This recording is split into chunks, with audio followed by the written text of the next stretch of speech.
Phone call తో మీ బంగారాన్ని విడిపించి ప్రెజెంట్ మార్కెట్ రేట్ కే కొని బ్యాలెన్స్ అమౌంట్ ని క్యాష్ గా లేకపోతే సమానమైన బంగారాన్ని మీకిస్తుంది అక్షయ గోల్డ్ హబ్.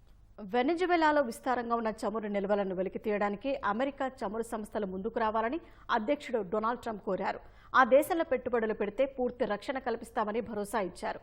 నికోలస్ మదురోను నిర్బంధించినట్లుగా రష్యా అధినేత పుతిన్ను కూడా బంధించాలన్న ఉక్రెయిన్ అధ్యక్షుడు జెలెన్స్కీ వ్యాఖ్యలను ట్రంప్ తోసిపుచ్చారు. ఉక్రెయిన్తో యుద్ధం విషయంలో పుతిన్ తీరుపై అసంతృప్తిగా ఉన్నప్పటికీ అలాంటి చర్యలు తీసుకోబోనని తేల్చెప్పారు. వెనుజువేలా చమురు రంగాన్ని స్వాధీనం చేసుకునేందుకు అమెరికా సిద్ధమైంది.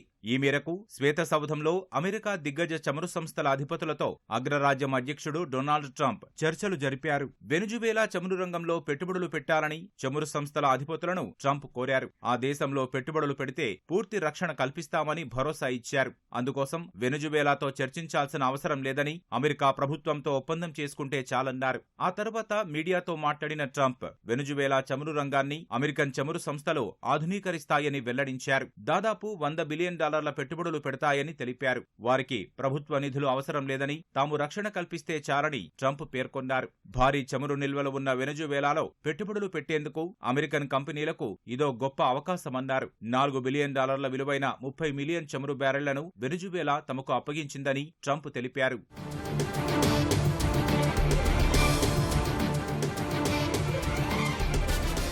మరోవైపు నికోలస్ మదురో మాదిరిగా రష్యా అధినేత పుతిన్ను కూడా బంధించడానికి భవిష్యత్తులో సైనిక చర్య చేపడతారా అని మీడియా ట్రంప్ను ప్రశ్నించింది.